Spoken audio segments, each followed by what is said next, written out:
نحمدہ ونصلی علی رسول الکریم اما بعد اللہم صلی علی محمد وعلی آلہ واصحابہ اجمعین۔ لیکچر نمبر 281، حضرت علی رضی اللہ تعالی عنہ کی قیادت میں جو ہے نا یمن کی طرف یہ آپ نے لشکر بھیجا ہے، اس کی ہم تفصیل بیان کریں گے، اور یہ آخری اس کی تفصیل ہے۔ تو انشاءاللہ پھر حج کا بیان شروع ہو جائے گا، حجۃ الوداع۔ آپ کا جو آخری حج ہے نا، جو آپ نے آخری حج کیا ہے، اس کو کہتے ہیں حجۃ الوداع۔ یہ نا سن 10 ہجری میں نا نبی اکرم صلی اللہ علیہ وآلہ وسلم کو اطلاع ملی کہ یمن میں نا موجود قبیلہ مزہج ہے، تو اس نے ہڈ درمی اور دشمنی کی وجہ سے اسلام قبول نہیں کیا۔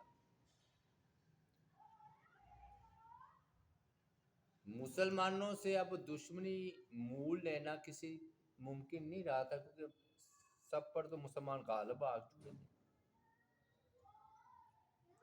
نبی اکرم صلی اللہ علیہ وآلہ وسلم نے رمضان المبارک 10 ہجری میں حضرت علی کی قیادت میں شاہ سوار یعنی کہ گھوڑوں پر سوار دستہ 300 کی تعداد تھی اس کی، وہ بھیجا، اور جھنڈا آپ نے خود تیار کیا، اس کو لپیٹا، چکور کیا اور اس کے نیچے نیزہ لگایا۔ حضرت علی رضی اللہ عنہ، ہاں، پھر آپ نے علی کے سر پر 3 تہوں والا ماما باندھا، 300 گھوڑا سوار ان کو دیے، پھر کہا کہ وہ ذوالحلیفہ جا کر ٹھہرے، تو ادھر یہ لشکر اکٹھا کریں 300 کا۔ جب 300 کا یا جو اتنا بھی لشکر تیار ہو جائے تو پھر وہ وہاں سے روانہ جو ہے وہ ہو جائے لڑنے کے لیے۔ فرمایا ادھر ادھر مت دیکھنا، منزل مقصود کی طرف تم نظر رکھنا۔ انہوں نے کہا اہل یمن سے میں کیسا سلوک کروں، میں لڑنے تو جا رہا ہوں یمن والوں کے ساتھ، کیسا سلوک کروں؟ آپ نے فرمایا جب تک وہ لڑائی شروع نہ کرے تم نے لڑائی شروع نہیں کرنی، اور اگر وہ ابتدا بھی کر دے تو پھر بھی تم نے حملہ نہیں کرنا جب تک تم میں سے کوئی مجاہد شہید نہ ہو جائے، پھر حملہ کرنا۔ پھر انہیں صبر و تحمل سے ان کا حملہ برداشت بھی کرنا ہے اور انہیں اسلام کی دعوت بھی دینی ہے۔ اگر تم ان کو اسلام کی دعوت دو اور وہ مسلمان ہو جائیں تو اس کے بعد ان کو حکم دینا کہ اللہ تعالیٰ نے 5 وقت نماز جو ہے نا وہ مقرر فرمائی ہے، تو تم نے 5 وقت کی نماز پڑھنی، اور اگر یہ بات بھی مان لیں تو ان کے امیروں سے زکوٰۃ لی جائے گی، اور تمہارے ہی غربا یعنی کہ ادھر یمن کے علاقے میں وہ زکوٰۃ جو ہے وہ پیسہ تقسیم کیا جائے گا ادھر کے مساکین فقراء پر۔ پھر اگر زکوٰۃ کا حکم بھی مان لے تو پھر کوئی مطالبہ نہیں کرنا۔ اگر اللہ تعالیٰ تمہارے ذریعے ایک بندے کو بھی ہدایت دے دے تو یہ سرخ اونٹنیوں سے بہتر ہے۔ چنانچہ یہ ہدایات لے کر حضرت علی روانہ ہو گئے۔ یہ پہلا لشکر تھا جو قبیلہ مزہج کے علاقے میں داخل ہو رہا تھا۔ چونکہ آپ نے بڑی تاکید کی تھی کہ حملہ نہیں کرنا، لڑائی نہیں کرنی، تو پہلے انہوں نے تینوں طرف اپنے مجاہدین بھیجے۔ تھوڑی دیر بعد اونٹ، بکریاں، بچے، عورتیں گرفتار کر کے لے آئے ان کے، میں پھر یہ مال غنیمت تھا ایک قسم کا. تو بریدہ رضی اللہ تعالیٰ عنہ کو نگرانی کے لیے مقرر کیا کہ ان عورتوں، بچوں اور بکریاں، اونٹوں پر تم نگرانی کرو. اب مزہج کے جو جنگجو لوگ تھے، لڑنے والے سپاہی کہہ لیں، فوجی کہہ لیں، ان کو پتہ چلا، وہ سامنے آگے لڑنے کے لیے. حضرت علی رضی اللہ تعالیٰ عنہ نے آپ کی ہدایت کے مطابق حملہ نہیں کیا، پہلے انہیں اسلام کی دعوت. انہوں نے انکار کر دیا اور تیر برسانے شروع کر دیے، یعنی کہ لڑائی کا آغاز کر دیا. اب حضرت علی نے اسلامی جھنڈا مسعود بن سنان کو دیا اور آگے بڑھے اور خود مقابلے کی تیاری شروع کر دی، کیونکہ سپہ سالار بھی لڑتے تھے مسلمانوں کے.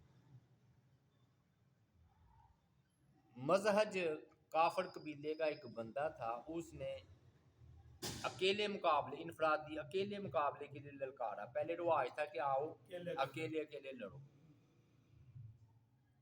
اس نے جب چیلنج دیا تو مسلمانوں میں جوش و خروش پیدا ہوا.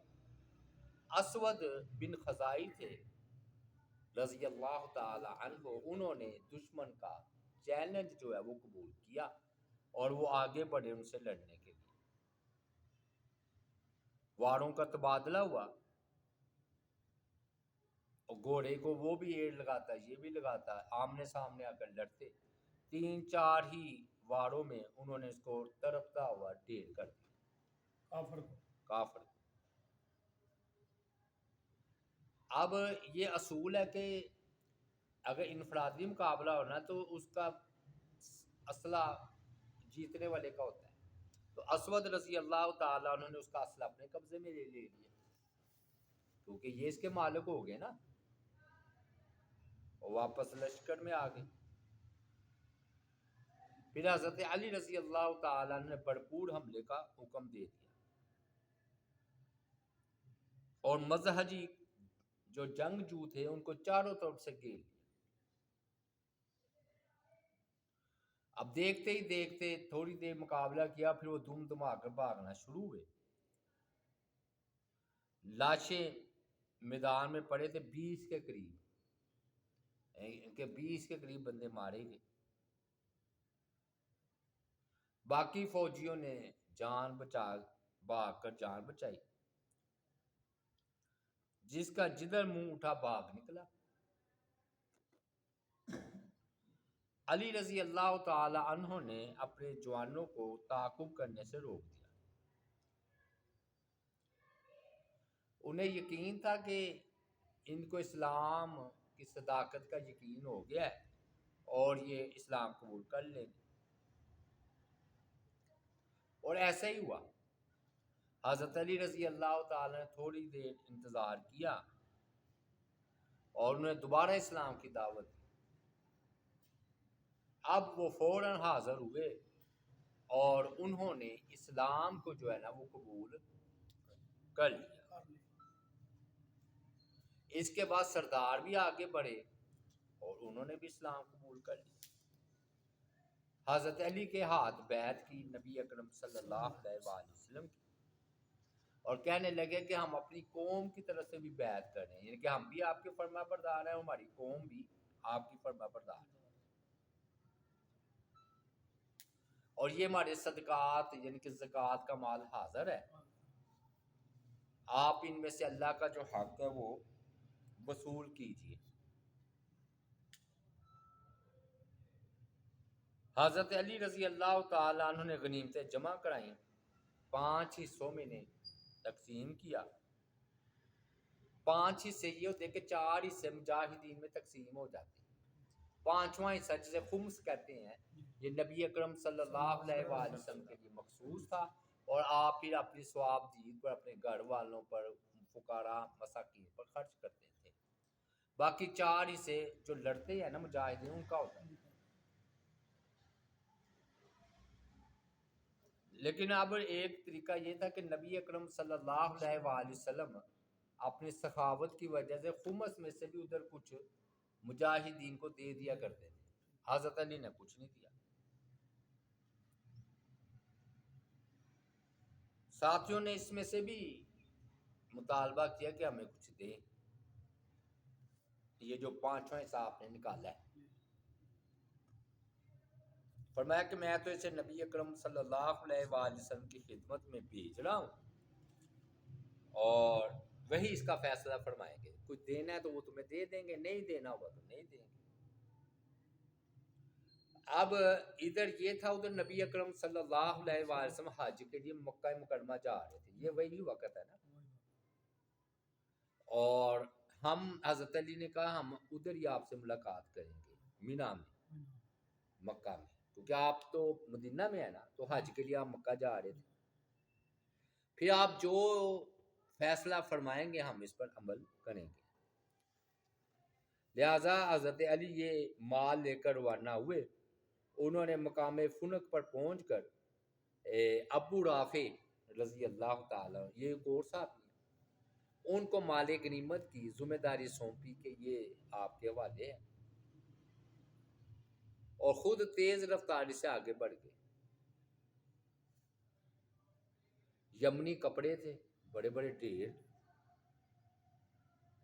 مال غنیمت میں، اور اونٹ بھی تھے، زکوٰۃ کے بھی اونٹ تھے. ابو سعید بھی اس لشکر میں شامل تھے، خدری رضی اللہ تعالیٰ. ابو سعید خدری یہ بڑے جلیل القدر صاحب رضی اللہ تعالیٰ. وہ فرماتے ہیں کہ حضرت علی نے تو ہمیں زکوٰۃ کے جو اونٹ ہیں نا، ان پر سواری کرنے سے بھی منع کر دیا تھا کہ سواری بھی نہ کرو. تو اب انہوں نے گزارش کی ابو رافع سے، جو نیا نہیں امیر بنا کر کے آپ حضرت علی آگے چلے گئے تھے، کہ یہ مال غنیمت میں سے جو 5واں حصہ نہیں ہے اس میں سے ہمیں کچھ دے. انہوں نے معمولی سمجھتے ہوئے 2 چادریں جو ہے نا ان کو دی صحابہ ساتھیوں. جب حضرت علی واپس آئے تو انہوں نے دیکھا کہ نئی چادریں پہن رکھی ہیں. انہوں نے پوچھا کہ یہ کیا ہے، تم نے یہ چادریں کیوں ان میں تقسیم کی؟ انہوں نے کہا کہ میں نے ان کی شکایتیں کر رہے تھے، بچنے کے لیے ان کو یہ چادریں دے دی ہیں، اور میرا یہ خیال تھا یہ معمولی معاملہ، آپ بھی سمجھیں گے ہے بھی کوئی اتنا خاص بات نہیں. اور اس سے پہلے بھی آپ نبی اکرم صلی اللہ علیہ وسلم 5ویں حصے میں سے کچھ حوصلہ افزائی کے لیے مجاہدین کو دے دیا کرتے تھے. حضرت علی نے کہا جی چادریں واپس لے، چادریں واپس لے لی. تو اب یہ اور شکایت پیدا ہو گئی حضرت علی کے خلاف کہ بھی چادریں پہلے تو ہم نے مانگی تھی ہی نہیں، اور اگر ابو رافع نے دے دی ہے تو حضرت علی نے وہ بھی واپس لے لی. جب وہ پہنچے ہیں مکہ یا تو انہوں نے کہا کہ یہ جو ہے نا حضرت علی نے ہم سے چادریں واپس لے لی. تو نبی اکرم صلی اللہ علیہ وآلہ وسلم نے حضرت علی کو بلایا اور کہا کہ یہ کیا معاملہ ہے، یہ شکایت کر رہے ہیں. انہوں نے کہا میں نے یہ 5واں حصہ اس لیے نہیں رکھا تھا کہ ان کو نہیں دینا، میں نے یہ کہا تھا کہ جب آپ کے پاس پہنچ جائے گا آپ جس کو مناسب سمجھیں گے دے دیں گے. جب حضرت علی کا یہ جواب سنا تو آپ نے پھر خاموشی اختیار فرمائی. حضرت علی نے دشمن پر غلبہ پا لیا اور وہ مسلمان ہو گئے، اور حضرت علی نے مال غنیمت جمع کیا. یہ دوسرا بیان ہے واقعی کا، اور اس کی حفاظت کی ذمہ داری بریدہ کو سونپی. اور عبداللہ بن عمر یہ ایک اور صحابی ہیں، ان کے ہاتھ ایک خط نبی اکرم صلی اللہ علیہ وآلہ وسلم کو بھیجا تاکہ یہ خوشخبری پہلے ہی سے سنا دی جائے کہ اللہ تعالیٰ نے ہمیں فتح دی ہے اور زبید قبیلے سے ہمارا آمنا سامنا ہوا ہے اور انہیں اسلام کی دعوت دی گئی. آپ ہی نے کہا تھا کہ پہلے حملہ نہیں کرنا، ہم نے حملہ نہیں کیا. پھر انہوں نے حملہ کیا، ہم نے ان کو سبق سکھایا. اب دوبارہ جب ہم نے ان کو اسلام کی دعوت دی تو انہوں نے قبول کر لی. تو اب انہوں نے زکوٰۃ کا مال بھی دے دیا ہے اور قرآن مجید کی تعلیمات بھی حاصل کر رہے ہیں. حضرت علی کا یہ خط جب نبی اکرم صلی اللہ علیہ وآلہ وسلم کو ملا تو انہوں نے حکم دیا کہ مکہ مکرمہ آ جائیں. حج تھا نا، یعنی کہ انشاءاللہ میرا خیال جمعے والے دن ہی یہ بیان شروع ہو جائے گا حج کا. اور یہ واقعہ ہے، وہ نہیں حج کا طریقہ ہم نے بیان کرنا ہے، یعنی کہ یہ حج جس طرح نبی اکرم صلی اللہ علیہ وسلم کیا اور تمام واقعات دیکھیں نا، یہ کتنے، یہ دیکھیں یہ تقریباً 100 کے قریب صفحات بنتے ہیں. تو بڑی لمبی تفصیل ہونی ہے. یہ نہیں ہے کہ وہ 4 دن کا حج کا طریقہ ہم نے بتانا، وہ تو آ ہی جائے گا درمیان میں. یعنی کہ نبی اکرم صلی اللہ علیہ وآلہ وسلم نے پوری زندگی میں ایک ہی بار حج کیا، پوری زندگی، اور اسے حجۃ الوداع کہتے ہیں. تو اس لیے آپ نے فرمایا میں تو ادھر ہوں گا تو تم ادھر ہی آ جانا. چنانچہ عبداللہ بن عمر آپ کا یہ پیغام لے کر واپس حضرت علی کے پاس آئے.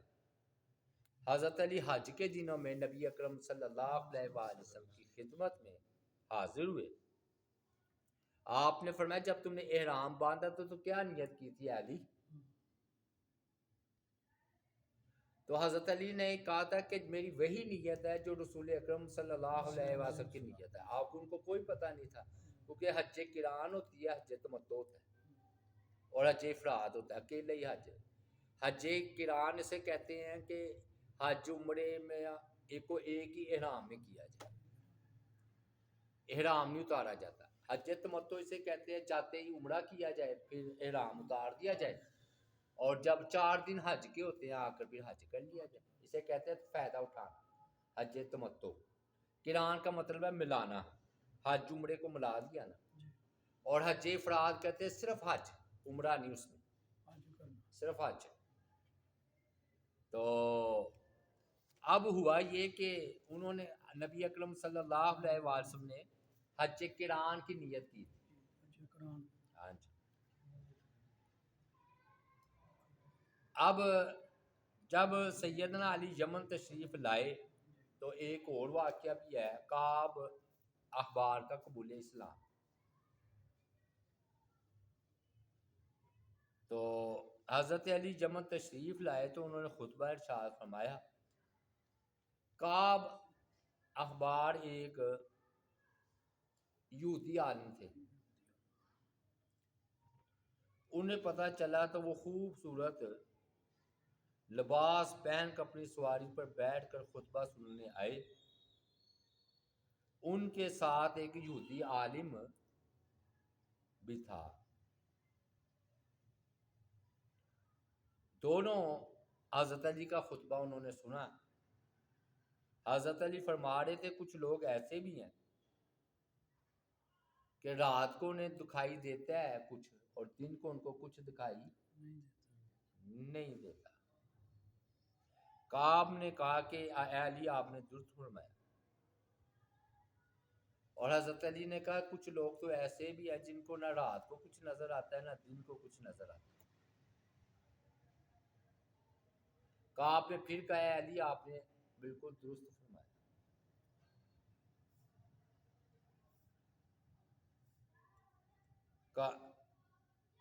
حضرت علی نے پھر فرمایا جو چھوٹے ہاتھ سے دیتا ہے یعنی کہ تھوڑا صدقہ دیتا ہے تو اللہ تعالیٰ اسے طویل ہاتھ عنایت کرتا ہے، یعنی کہ اس کا بدلہ دیتا ہے. حضرت کعب نے پھر تصدیق کی. اب جو ساتھ یہودی عالم تھا نا کعب احبار کا ساتھی، وہ بول اٹھا، کہنے کا جو حضرت علی کہہ رہے ہیں آپ کہہ رہے ہیں ٹھیک ہے، میں تو مطلب نہیں سمجھا. انہوں نے کہا پہلے آپ حضرت علی نے کہا کہ کچھ لوگ ایسے ہیں جن کو رات کو کچھ دکھائی دیتا ہے اور دن کو کچھ دکھائی نہیں دیتا. اس سے مراد وہ لوگ ہیں کہ رات سے مراد ہے حضرت موسیٰ علیہ السلام کی شریعت کہ انہوں نے ان پر ایمان لائے. جو یہودی تھے سچے یہودی وہ حضرت موسیٰ اور عیسیٰ پر ایمان لائے. یہ وہ لوگ ہیں جن کو رات کو کچھ نظر آئے اور وہ دن کو انکار کر رہے ہیں. دن کا مطلب ہے ہماری شریعت نبی اکرم صلی اللہ علیہ وآلہ وسلم کی شریعت. تو کچھ لوگ ایسے جن کو رات کو تو نظر آتا ہے یعنی کہ ان کو پتہ ہے تورات زبور انجیل میں آپ کی خوشخبریاں ہیں اور اسے مانتے بھی ہیں اور دن کو نظر نہیں آ رہا کہ وہ ایمان نہیں لا رہے یا دن کو نظر آ گیا وہ ایمان لے آئے. اور کچھ لوگ ایسے ہیں نہ ان کو رات کو کچھ نظر آتا ہے نہ دن کو کچھ نظر آتا ہے یعنی کہ نہ وہ پچھلی شریعت کی مانتے ہیں نہ وہ ہماری شریعت کی مانتے ہیں. تو جو چھوٹے ہاتھ سے دیتا ہے اللہ اس کو خوب نوازتا ہے. اس کا مطلب یہ ہے کہ اللہ کی راہ میں خرچ کرنے والوں کو اللہ تعالیٰ خوب نوازتا ہے اور یہ چیز بہت واضح ہے. اس دوران ایک نا سوال کرنے والا آ گیا. اس نے کعب سے کہا کہ مجھے کوئی صدقہ دو. انہوں نے اپنا سوٹ جو ہے نا ان کو دے دیا. یہ سن دیکھ کر نا یہودی بڑا غصے میں آیا بڑبڑاتا ہوا وہاں سے چل دیا. پھر ایک اور عورت آئی اور کعب سے کہنے لگی کہ سواری کے بدلے کون سواری دے گا. انہوں نے کہا کہ میں سواری کے بدلے سواری دینے کو تیار ہوں. شرط یہ ہے کہ مجھے بھی ایک سوٹ دیا جائے. وہ عورت راضی ہوگی. کعب نے اپنی سواری اس کے حوالے کر دی. اس کی سواری خود لے لی اور اس کا سوٹ بھی لے لی.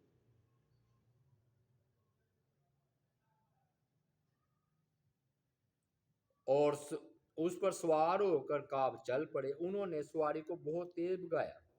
جو عالم یہودی پہلے جا چکا تھا نا بڑبڑاتا ہوا غصے سے اس کو جا ملے. کہنے لگے دیکھو کہا تھا نا کہ جو اللہ کی راہ میں دیتا ہے اللہ اس کو جو آپ دیتا ہے. گھوڑے کے بدلے گھوڑا مل گیا اور یہ سوٹ بھی مل گیا.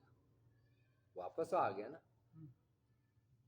سوٹ جو اللہ تعالیٰ کی راہ میں انہوں نے دیا تھا وہ عورت نے واپس کر دیا اور ثواب مفت کا مل گیا. حضرت کعب کہتے ہیں کہ جب حضرت علی یمن تشریف لائے تو میں ان سے ملا. میں نے پوچھا کہ نبی اکرم صلی اللہ علیہ وآلہ وسلم کی خوبیاں اور صفات کیا کیا ہیں.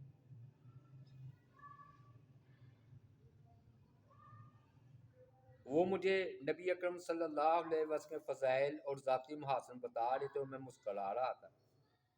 حضرت علی نے پوچھا ہے کعب آپ مسکرا کیوں نہیں ہیں. انہوں نے کہا جو آپ یہ فضائل اور خوبیاں بتا رہے ہیں نا خوب ہماری کتاب میں موجود ہے.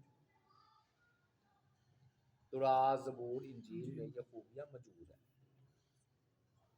پھر انہوں نے پوچھا کون سی چیز حلال اور کون سی چیز آپ حرام کرتے ہیں.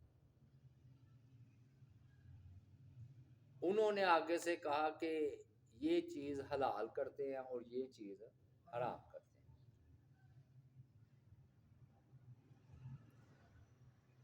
تو انہوں نے کہا یہی بات تو ہماری کتابوں میں بھی موجود ہے. پھر انہوں نے اسلام قبول کر لیا کعب نے. اور یہ یہودی عالم تھے. پھر انہوں نے تورات منگوائی اور کھول کر دکھائی کہ دیکھو یہ جو تم نے خوبیاں فضائل بتائے ہیں یہ سب لکھی ہیں. اور میرے والد نے مجھے یہ وصیت کی تھی کہ اس کتاب کو اس وقت تک نہ کھولنا جب تک کہ وہ پیغمبر نہ آ جائے. پھر اس کو پڑھ کر دیکھنا کہ وہ نبی ایسے ہی ہیں تو تمہیں پتہ چل جائے. لہٰذا آج میں نے اپنے والد کی وصیت کے مطابق اس کتاب کو کھولا تو اے علی جو آپ نے باتیں بتائی ہیں وہ اس کتاب میں موجود تھی اس لیے میں مسلمان ہو گیا. پھر یہ یمن ہی میں ٹھہرے رہے ہیں. کعب مدینے میں نہیں آئے. نہیں آئے. بعد میں ابو بکر بھی خلیفہ ہوئے اور وہ بھی اپنی زندگی گزار کر سفر آخرت پر روانہ ہو گئے۔ حضرت عمر کے دور میں یہ کعب مدینہ آئے ہیں تو پھر بڑا افسوس کیا کرتے تھے کہ میں نے نبی اکرم صلی اللہ علیہ وسلم کی زیارت نہیں کی۔ کہتے کاش میں مدینہ منورہ کی طرف ہجرت کرنے میں جلدی کرتا، کیونکہ تاخیر کی وجہ سے میں نبی اکرم صلی اللہ علیہ وآلہ وسلم کی جو زیارت ہے اس سے محروم جو ہے نا میں ہو گیا۔ لو جی یہ ہے واقعہ۔ انشاءاللہ تعالی یہ آج کا ہمارا لیکچر 281 مکمل ہوا۔ اور جو چادرہ نے کہا جو پوچھا کہ نبی پاک صلی اللہ علیہ وسلم چادرہ دیتی ہیں